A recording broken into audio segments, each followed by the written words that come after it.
title of which is Opportunities for Innovation, Home Care Worker Cooperatives. My name is Jill Kagan, and I'm the Program Director of the Arch National Respite Network and Resource Center. And we are really delighted to have all of you with us today. Everybody is on mute to minimize the background noise, but at the end, when we have time for questions, please feel free to type them into the chat or Q&A box that you see in the right-hand corner of your screen. And you can type those questions in at any time. You don't have to wait until the end. But I think we'll let our speaker complete her presentation before we take any questions. If you prefer to see the PowerPoint slides in full screen mode, you can see in the right-hand top menu, right above the slides, there are four outward pointing arrows in a small square. If you click on that, you'll be able to see the slides in full screen mode. We are recording the webinar, and we'll send you all a link to the recording in a day or two when it's available. If you want to download a PDF of the slides right away, you can do so under the Materials pod here. Just highlight the document and then click on Download File, and you'll have your own copy of today's slides. And then please, at the close of the webinar, check your email immediately following, and that will direct you to a survey link to give us your feedback. I really would encourage you to complete the survey. It's so helpful to us, and it gives you an opportunity to let us know about future topics that you might want to discuss or have presenters on another webinar. The survey may actually pop up right as you close out of the webinar, but if it doesn't, you'll get an email link to the survey. For all of you who are on the call today, whether you're a Lifespan Respite grantee, a State Respite Coalition member, if you're from a respite care program or service, if you're a case manager that helps family caregivers find services, or even if you are a family caregiver yourself, I'm sure that all of you have faced difficulties in finding respite providers or services in your community at one time or another. In some parts of the country, a shortage of qualified respite providers is consistently a significant barrier to respite access. In fact, I think most of us would agree on the call today that we are experiencing an escalating crisis in the availability of home care and respite services as a direct result of a growing worker shortage. That's why I was really excited to recently hear an excellent presentation by our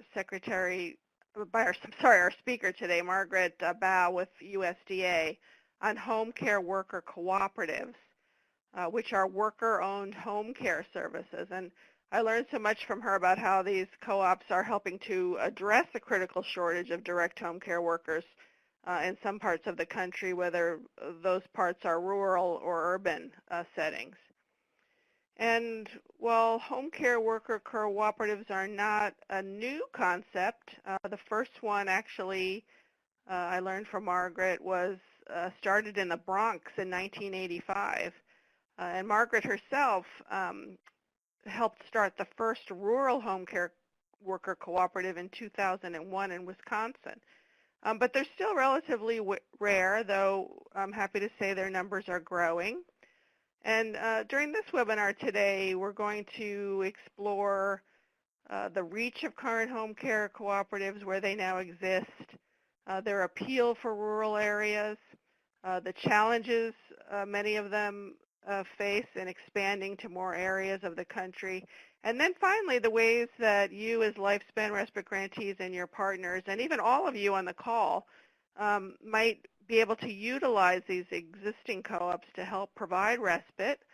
And I'd like all of us to explore and think about, too, how you might even consider working to support the development of new co-ops in your states. And we have experts on the call today that can help us do that. USDA, in fact, has been in the forefront of federal government initiatives to to promote home care worker cooperatives, and now I'm especially pleased to have learned that the Administration for Community Living has recognized them as promising practices as well.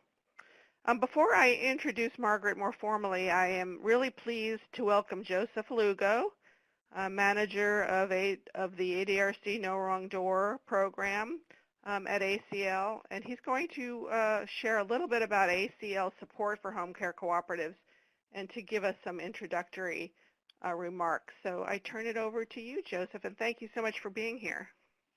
No, thank you, Jill, very much, and thank you to the Arts Resource Center for hosting this webinar. Welcome, everyone, and I promise to be very brief, but I am excited about this topic. As Jill indicated, my name is Joseph Lugo, and I do help lead and manage our ADRC No Wrong Door work. But in addition to that, though, I have another role within ACL, and that's serving as a chairperson for the ACL Supporting Families and Caregiver pillar. It's actually one of 5 pillars. 5 ACL pillars were identified and developed under our leadership, Administrator Lance Robertson, and they cut across our entire agency.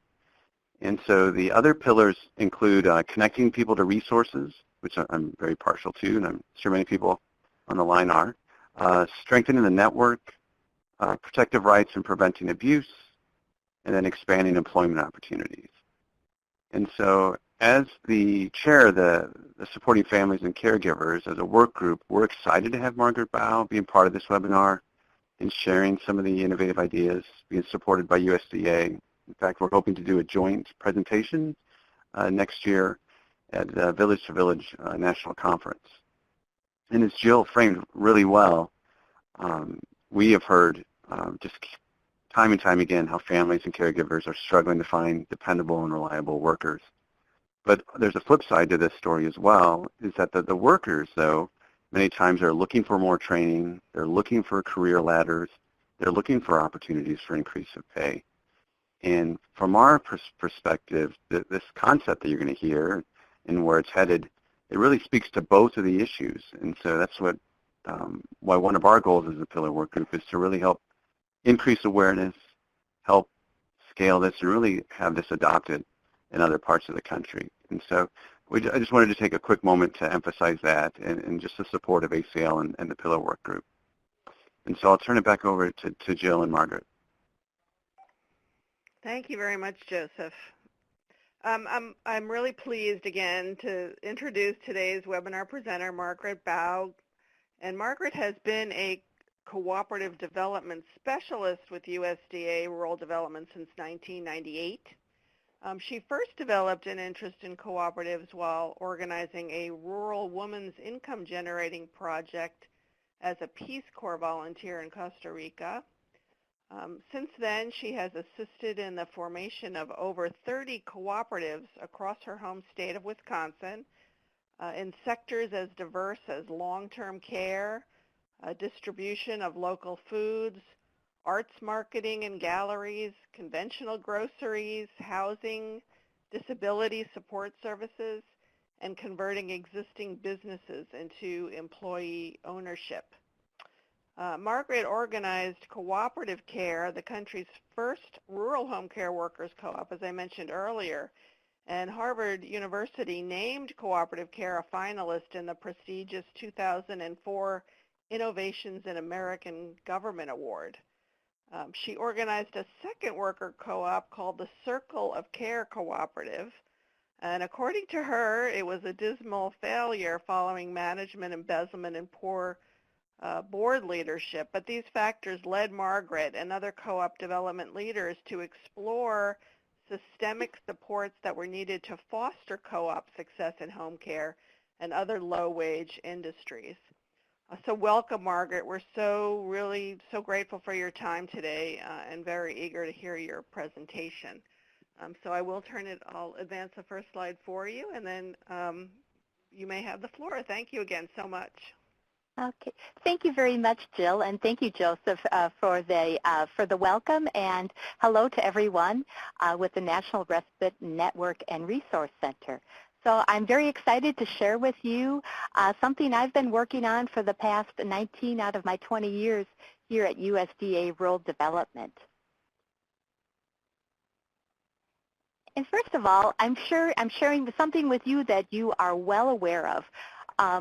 The baby boomer population is aging, and by the year 2050, we're going to see an estimated 88 million people over the age of 65. And interestingly, the AARP a couple years ago did a survey of how seniors where seniors wish to age, and 87% expressed an interest in aging at home, or as some people like to say, to mellow out at home. In many rural areas of the country, in my home state of Wisconsin, 20% of the population already is over the age of 65. So we like to say that we in rural Wisconsin, we are the future. So if people are going to age in place or mellow out at home, as we get older, most of us will need some type of care intervention. And so what do we mean by home care? And it comes down to two specific areas, personal care, or what people will call activities of daily living, and that's basically any type of care that actually touches a person's body. And then we have the instrumental activities of daily living, which is more the home-based care, the meal preparation, the house cleaning, transportation, medication reminders. And it's all done to help keep a person safe and sanitary in their own home environment where they wish to be. So with that increasing demand of seniors and people surviving injuries and illnesses that previously would have been detrimental, you would see that there would be a need for home care. So what about the supply of the people providing that care?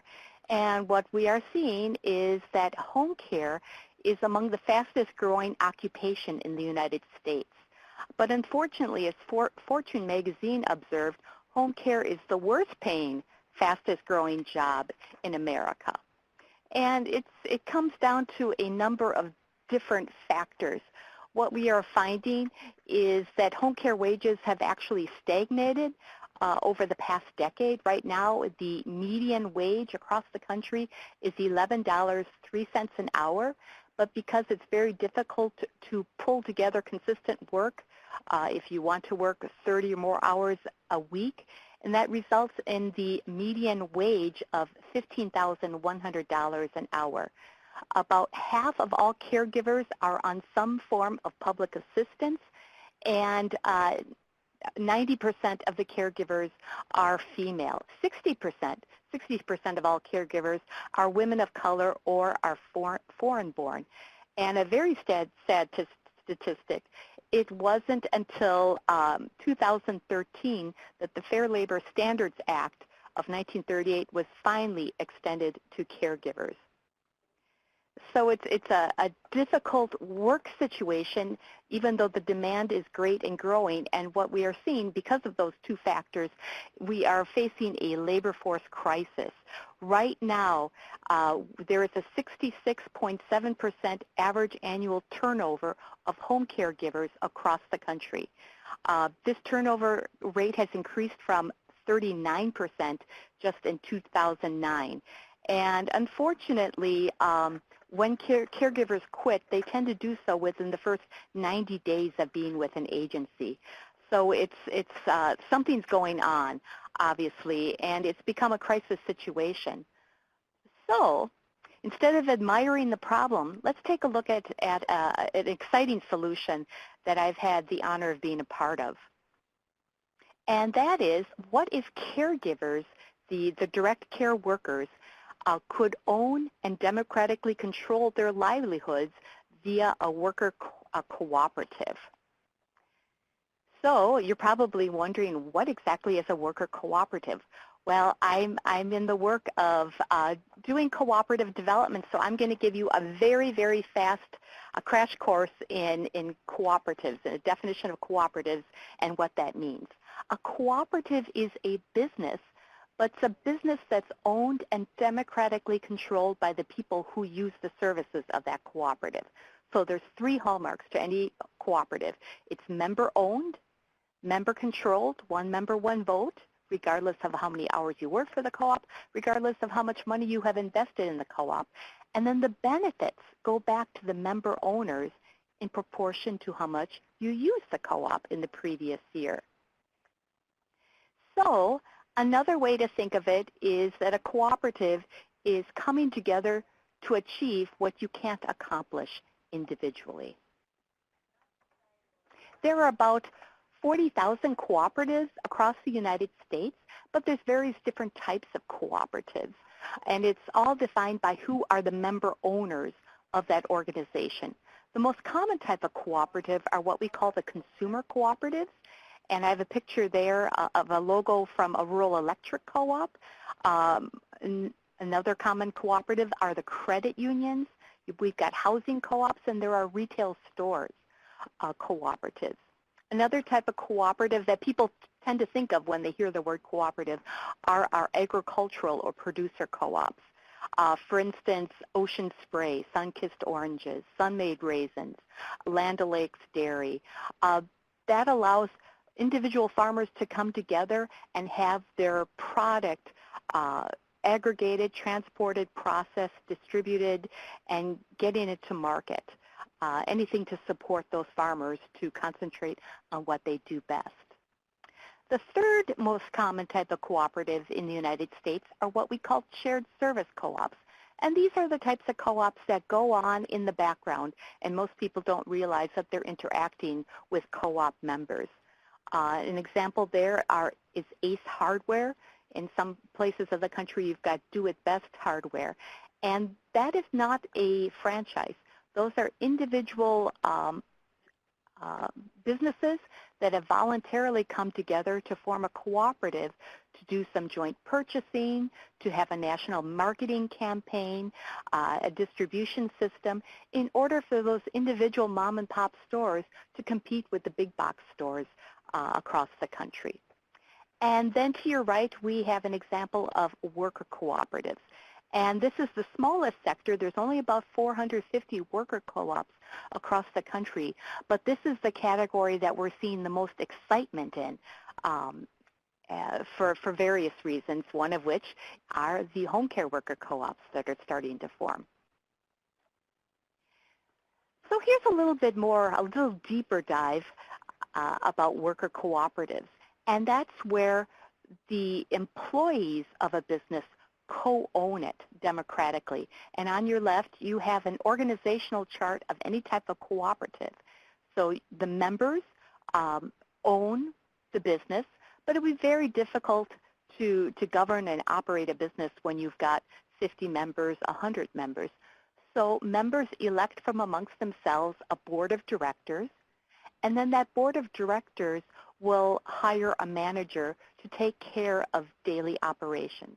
The board of directors is focused on governance, of setting policy, but then they empower a manager or an administrative team to handle the day-to-day operations. And worker co-ops are an ideal solution for knowledge and service industries. Something very interesting to consider with the home care worker co-ops is that member owners of home care worker co-ops are legally considered employees of that business. It's not a 1099 contractor or a self-employed fiction. The caregivers truly are member owners, but they are also employees of that cooperative, so therefore they are covered by workers' compensation. And what's exciting about worker cooperatives is that any profits at the end of the year, what we call patronage refunds, are distributed to the member owners based on how many hours they worked in the previous year. So the very first home care worker co-op, as Jill mentioned, started in the mid-1980s in the South Bronx of New York City, and it started as a welfare-to-work social enterprise. Several people, social entrepreneurs, Rick Serpin, Peggy Powell, and Steve Dawson came together and wanted to help to transition people that were on welfare into work situations. So they created a training program, and they wanted to take that experiment a little bit further by improving the working conditions for the graduates of that training program. And they created the Cooperative Home Care Associates. CHCA has 2,000 member owners, and they are the largest worker co-op across the country. They are also the industry leader in training and workplace best practices. So it's exciting to see how they have evolved, and they are really setting the standard for good practices in the home care industry. So what's fascinating about the home care worker co-op and why this is should be hopefully of interest to you is that the average annual turnover in the home care cooperatives is 30%. For the well-established cooperatives such as Cooperative Home Care Associates, co-op in the Philadelphia area, as well as Cooperative Care in Wautoma, Wisconsin, the turnover rate is about 15 to 20%. So that's very exciting. That means hopefully that when people need respite care, they can have dependable care. They can know that the same person is going to show up, is likely to show up, and they're in it for the long haul because the caregivers own the agency for which they work. Very recently, these are very recent statistics there are 11 operating home care worker co-ops in the country. There are more in the works. And what we are finding is that the home care worker co-ops pay on average $1.84 more per hour just in wages. But then there are also benefits that are provided as well as that profit sharing that I mentioned, patronage refunds.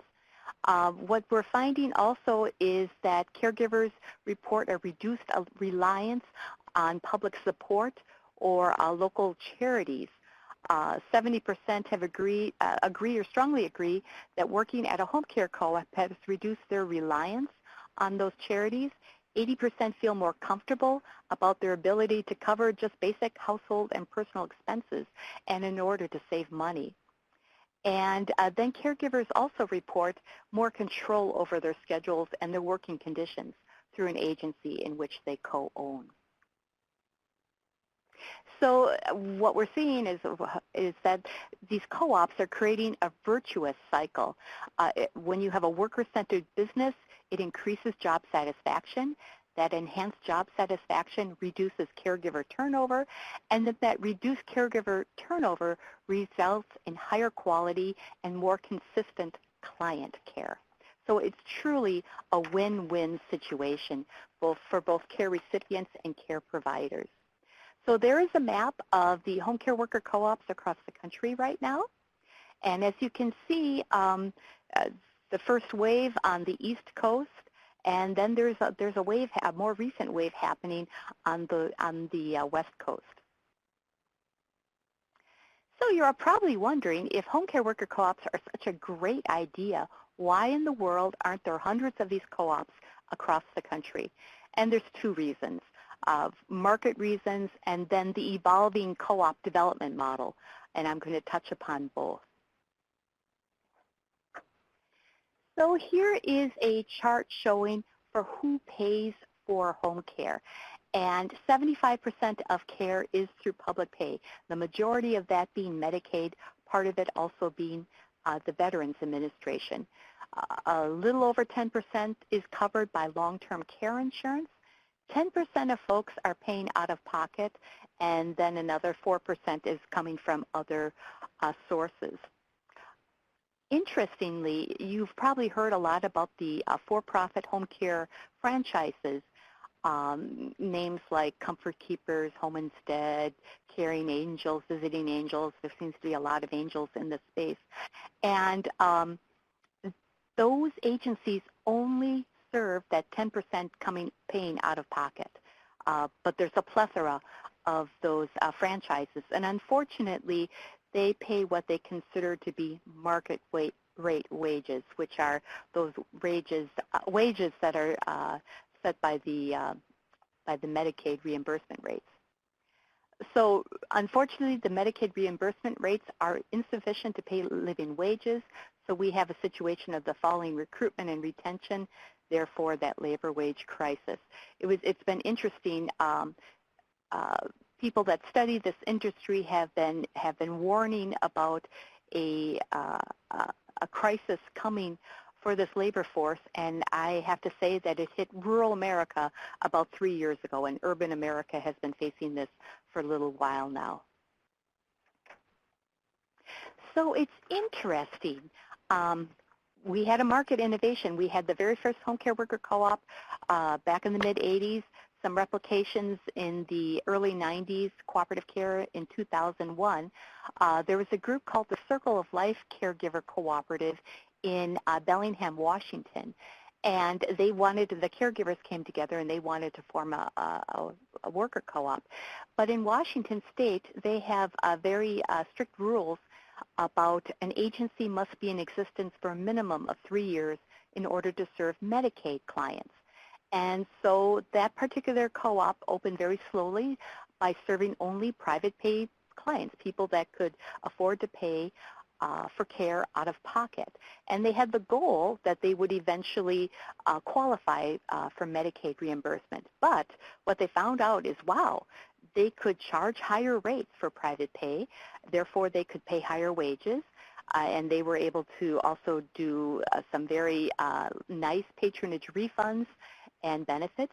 And lo and behold, they had no problems with recruitment and retention. So they decided, let's pursue private pay. And since then, there has been a number of replications across the country with this model.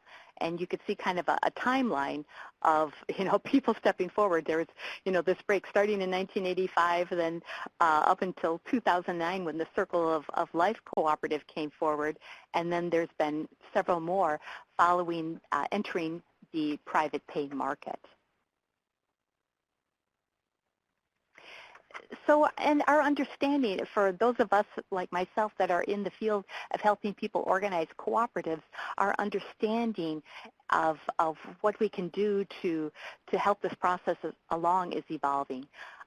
An organization called the Cooperative Development Foundation has received funding from the agency I work for, USDA Rural Development, and has used that funding to do some good baseline industry research and to help with some cross-learning amongst co-op development centers across the country. And so right now we're exploring ways to take this model and go to scale. So we're looking at 3 ways of doing this. Of organizing co-ops from scratch, just like I did in Wautoma, Wisconsin, just like Deborah Craig has been doing with the Cooperative Development Center in Olympia, Washington, to help form. There's now 4 home care worker co-ops there. There's 6 more in the works. It's exciting what's going on in Washington. We're also looking at, in California, they're looking at a build and recruit model, realizing that caregivers are very busy people and they don't necessarily have the time to go through the 2 to 3 year process of developing a cooperative, the feasibility studies, the business plans, finding the marketing, or finding the financing. And so what the build and recruit model does is that the Co-op Development Center will go through that process of organizing. They will actually set up an agency and then convert it to employee ownership as a worker co-op. And then the third strategy, which may get us to scale a little bit faster, is converting existing agencies to worker ownership as those owners near retirement themselves. And then also we're finding that in order to support home care worker co-ops, Jill had mentioned that fiasco of the Circle of Care co-op in the Fox Valley in Appleton, Wisconsin. We need to provide systemic supports to those caregiver-owned businesses so that they can make good governance decisions and really be vigilant about operations. So I've been involved with cooperative care, and it's very exciting to see how those caregivers have really blossomed in their leadership ability and their understanding of what's going on with their business and their understanding of what is needed both by caregivers and care recipients. So it's very exciting what can happen with a little bit of support. So there are some public policy opportunities to support expanding home care. And one of the most important things to think about is that caregivers truly are the front line of prevention. Caregivers are the folks that are giving baths and that may notice that, oh, there's a spot on your leg. You've got diabetes. Let's call someone to make sure that you're not developing an ulcer. Or they're the ones that will notice changes in mood. They're the ones that will notice, I don't know if this person's taking their medications. And they're the front lines. They're the ones that can do the follow-through, can get the assistance, and to prevent people from entering into crisis situations that lead them into an emergency room or that may lead them into assisted living or into a nursing home situation. Is there a way from a public policy perspective to quantify the cost savings to the healthcare system and then partially shift some of those savings to caregivers in the form of higher wages? There could also be the opportunity for career ladders for caregivers that stick around for the long term, that hopefully as co-owners of their agencies can specialize in long-term care, that we could have caregivers that specialize in dementia care, that specialize in mental health care, that specialize in autism care or diabetes care, and that we can pair those more experienced caregivers with clients that are at a higher risk for developing situations. And we could reward those caregivers with higher wages, with ability to share their skills with other caregivers for their expertise in that preventative care. Other areas for public policy when it comes to fostering better workforce situations for the home caregivers is to reward agencies for higher caregiver retention, for better professional development, and for quality of life outcomes for their clients. Currently, there are virtually no financial incentives for quality of care. New York State is experimenting a little bit with this, and Cooperative Home Care Associates is right there to be with them to help show the way with what financial incentives can do for quality of care. But right now, most Medicaid situations, it's just about reimbursing for people showing up at the door. Could there also be paid training? We're also finding that paid training improves retention rates of caregivers. Cooperative Home Care Associates, they provide 4 weeks of paid training.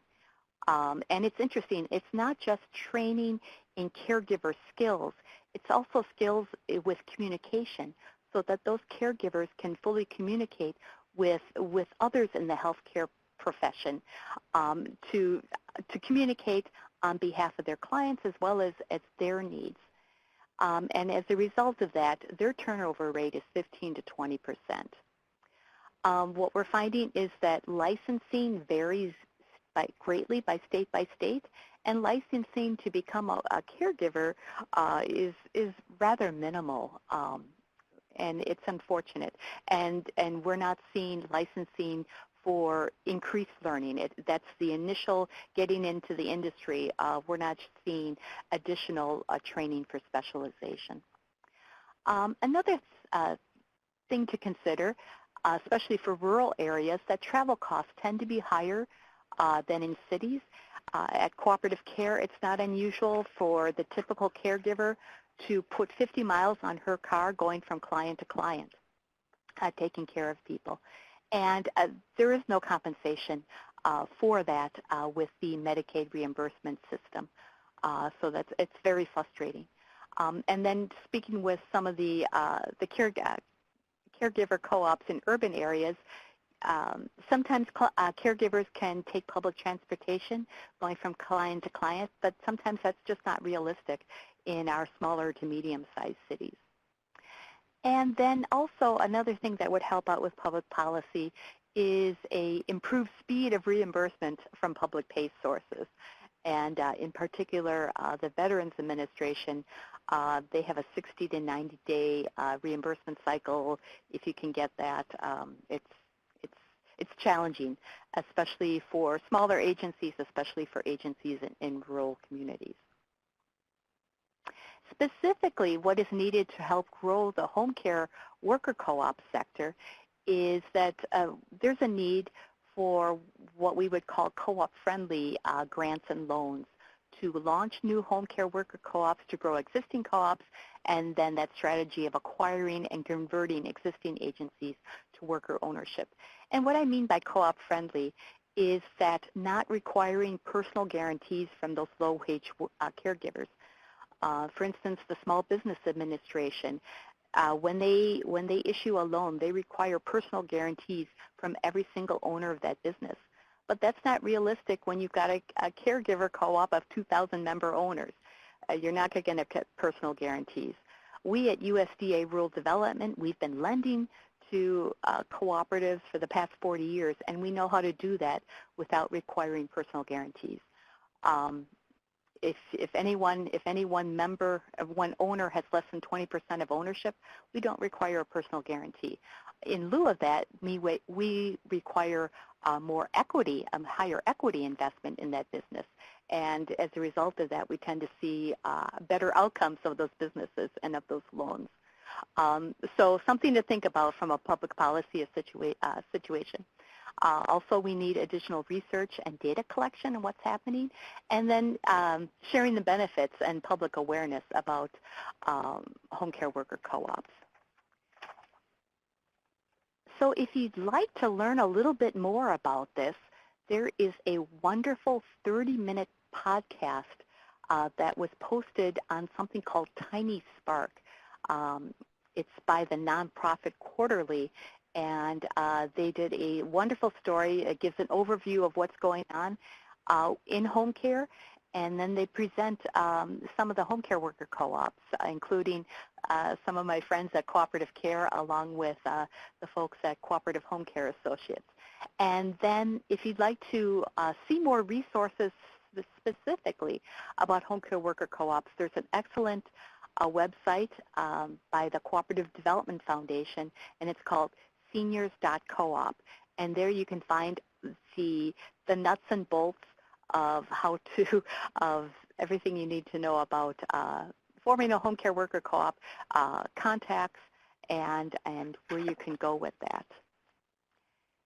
So that comes to an end of the slides that I had prepared. So I'd be happy to let's engage in a conversation. Does anyone have any questions for Margaret? You can type them into the chat box. And while we're waiting for people to type in some questions, I have a couple of them for you, Margaret, if that's okay. Okay, great. On your map where you showed the presence of current cooperatives, could there be some out there that are maybe not tied into your more formal network of cooperatives? And if they're out there, I'm not sure how we would find them. Yeah, I doubt if they are out there. Because they probably have difficulty getting started on their own. Yes, exactly. If anyone knows of something like that, gee, let me know. We'd love to work with them. And also, I'm very interested in not just me. Those of us that are very focused on this, we'd love to know if you know of any agencies out there where you've got a kind-hearted owner that would be interested in exploring worker ownership. Let's have a conversation. Let's explore this a bit. Well, I would like even our Lifespan Respite grantees to think about, or their members in their state respite coalition, or even respite providers who are in our network now, to think about, are there ways that they might help to get a co-op started in their communities, and what might be the first steps to do that? But we've got some questions coming in, so before you get to what are the first steps, let's take this question from Megan in Colorado. And she wants to know, on average, what is the private pay fee to families? And additionally, for groups that primarily accept public funds, are the wages typically still higher than non-co-op groups? Okay. From what I understand from the caregiver co-ops, the private pay fees tend to be about $25 an hour, sometimes up to $30 an hour. That seems to be market rate for the private pay market. But the difference between the franchises and the home care worker co-ops is that the home care worker co-ops don't need to pay franchise fees. They don't have royalty fees. You don't have an owner that's trying to make a living off of the caregivers. So as a result of that, more of the money paid by families is going into the pockets of caregivers. And then the second part of the question, additionally, for groups that primarily accept public funds, are the wages still higher than non-co-op groups? Yes, it's difficult. It's difficult. It's not necessarily a lot more, but it is more. But then again, if there are any profits at the end of the year, it's shared amongst the caregivers in the form of patronage refunds, and we tend to see better benefits when you're working with public funds through a co-op. Good question. And then Pam from Idaho, she asked a question that I was starting to ask, and that is, if a state is interested in initiating co-ops, where do they start? What are some ideas? And also, is there a minimum number of workers that makes a co-op start feasible? Right. Oh, very good questions, Pam. Pam, you're in luck being in Idaho. The Northwest Co-op Development Center, based out of Olympia, Washington, serves Washington, Oregon, and Idaho. There's a woman there named Deborah Craig who is really, she was on the administrative staff at the Circle of Life Co-op. She's now a co-op developer helping form more of these. Please reach out to the Northwest Co-op Development Center. They'd be happy to help you go through that process. If you're on the eastern side of Idaho, contact the Montana Co-op Development Center. And they haven't worked in this sector yet, but they're very well connected with other co-op development centers. There's about 35 co-op development centers across the country. Montana is a very good co-op development center, and they could help you with that. Is there a minimum number of workers to make a co-op startup feasible? A lot of times these start small, so you may have 15, 20 caregivers. Ideally, what the research is showing from the ICA group, which has been partially funded through USDA Rural Development, is that in order for an agency to really be viable, it needs to get to about $3 to $5 million in revenue. Most agencies, be they co-op or not, are nowhere near that. So it comes to some economies of scale, and trying to, as we're digging deeper into what it takes to support home care worker co-ops, maybe there can be regional or national kind of a federation of co-ops that could help out with some of the back agency overhead stuff and allow for smaller agencies that are more focused on connecting caregivers to clients and all of that, all the care and feeding that takes. So there's, is there a minimum number of workers? No, the more the merrier. And eventually you want to have a goal to helping that agency get to the point where they're economically viable. Very interesting. Yeah. Ellie Billman from Colorado, she asks if there are any Lifespan Respite grantees currently working with a co-op in their state. I'm not aware of any, but if there's anyone on the phone who Yeah. is working with a co-op currently, that would be very helpful to know. That would be helpful to know. If you're in Colorado, there's the Rocky Mountain Farmers Union. They're based in Denver, but they provide co-op development services to Colorado, Wyoming, and New Mexico.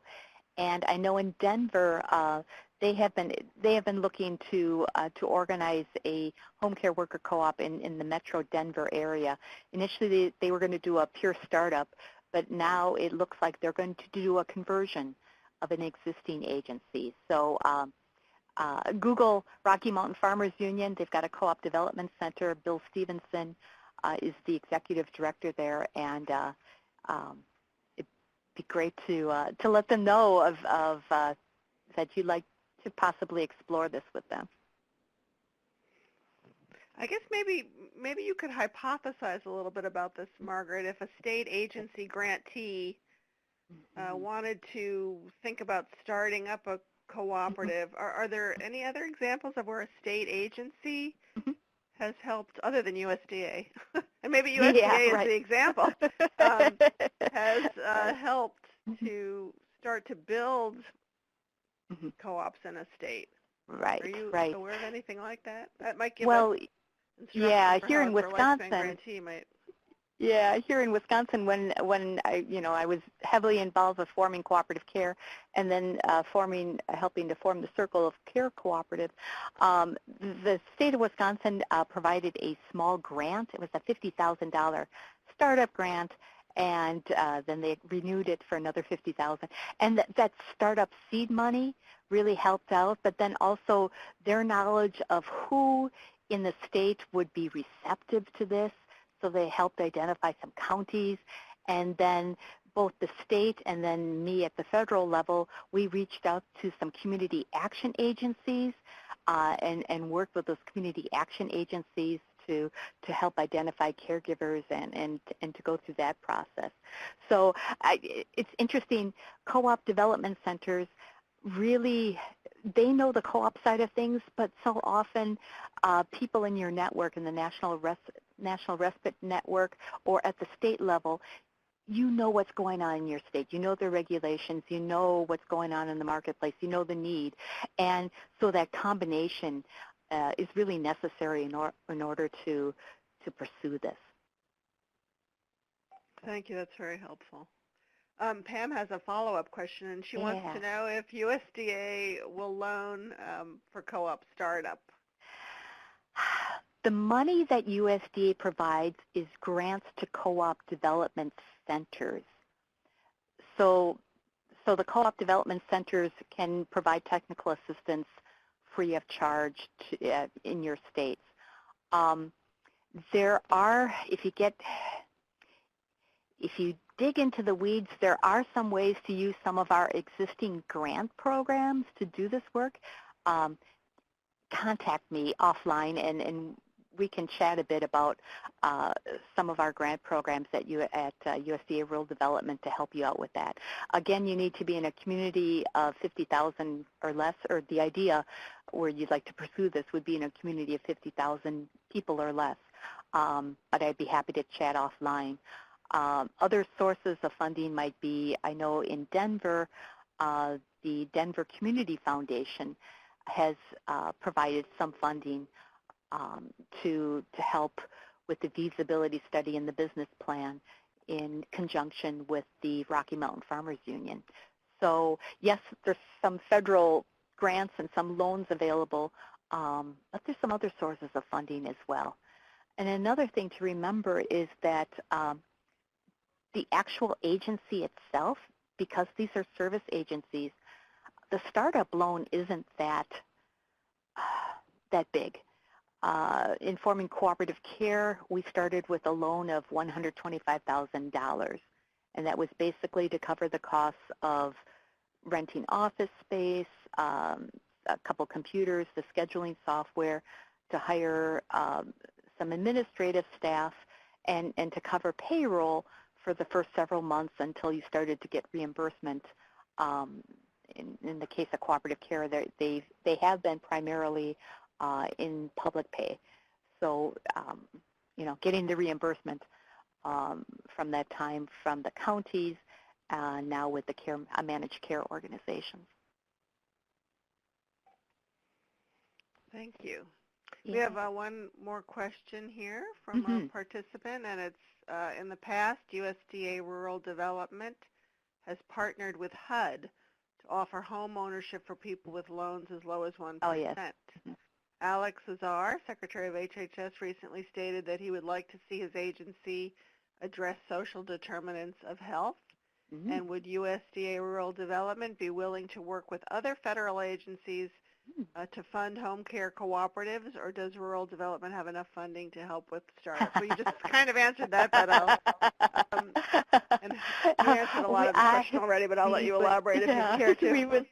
We would love, and that's why it's so exciting to have Joseph Lugo on the phone, on the line, with the interest from the Administration for Community Living at Health and Human Services. HUD, absolutely. It would be, we need to be working across the federal family, and co-ops can't be the best kept secret in America. And in USDA Rural Development, we work in rural. What about urban? What about suburban? So absolutely, a partnership with HUD would be welcome. I have one last question, that when you were talking about startup costs, with the office space and computers, and I understand that these cooperatives are doing some training, or at least paying for training for some of these home care workers too. How does that fit in, and how do they cover the costs of training workers? And that's why, that's one of the reasons why wages have been so low, because with the high turnover, every time you've got turnover, I think it's on average it's $2,000. I think it's I may be misspeaking, but it's about $2,000 to recruit and train and prepare a caregiver for an agency. But if they leave within 90 days, you've got that constant, turnover, and that's costly, and that's why it cuts into wages so much. So, if you can help keep your recruitment costs down, and more importantly, your retention costs down, you could pay higher wages, and you can.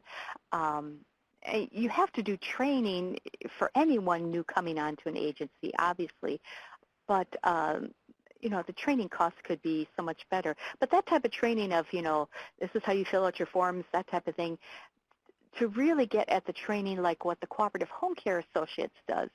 They're a larger agency, and so they have some staff members that are very skilled grant writers, and so they piece together federal grants from the Department of Labor. They piece together state grants from New York State and city grants in order to come up with this training fund to provide 4 weeks worth of paid training. And then those caregivers, if they graduate from that program, they are guaranteed a job with Cooperative Home Care Associates, and then they're offered membership and ownership into the co-op. So there could be some real efficiencies and better use of some of our workforce training dollars. I know that here in Wisconsin, with our home care co-ops, in the past we have approached the workforce boards, which take Department of Labor funding through the state, and then are handling that regionally. And we said, hey, we'd love to, could we be partners with you, and could we receive some training dollars? And they're like, well, no, your wages are too low. We're not going to do that. It's like this catch-22. So something that needs to be, in exploring this model further, can existing workforce dollars be used to help pay for training? Right. Well, the reason I raised it too is that even though the individual grants to states for lifespan respite are very small, there are quite a few states that are using some funds for recruiting and training providers. So I'm wondering if maybe that's some kind of a role that they, but it would be very tiny because the funding for training is very tiny. But it might be a way that they could support and work with cooperative. That'd be great. Great idea. Great idea. Well, we have just a few minutes left. Do we have any last questions from anyone for Margaret? I don't see anyone typing. Oh, okay. Any closing remarks you'd like to make? No, I thank you so much for the opportunity to share this model with folks that are part of the National Respite Network. I so value the work that you're doing across the country, and we need to, this is an exciting model. I really welcome sharing this information and seeing where we can go with this into the future. Well, we just had one more question, if you don't mind, and that's, have you seen any models where people trade services rather than actual money for care? Not in this country. There is a very well-developed model in Japan, and it's called, I don't speak Japanese, but Koreiko, and they're called senior cooperative. It's a senior cooperative, and it's where it's like a time bank. You can have younger age seniors, people in their 60s and 70s, that provide respite care to older seniors, and they kind of bank up hours for all their volunteer time, and then they can either donate those hours to older elders that need care, or they can bank it up for their own care. And then the older elders, the senior co-op finds ways for them to be engaged in the community and to volunteer. So it's a very interesting model. There is a retired professor out of Western Washington University. His name is Robert Marshall, who has written, he's an anthropologist, and he has studied this model extensively.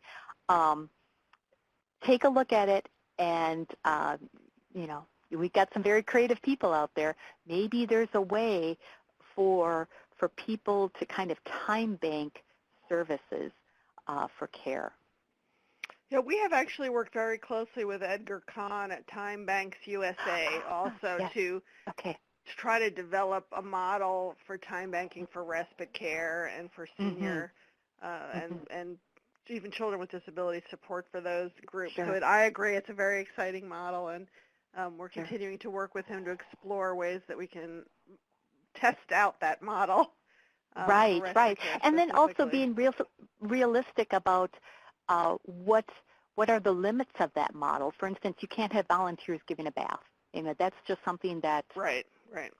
But what could be realistically done on that time bank or that kind of the volunteer or that bartering model, and where you would need professional caregivers. Exactly.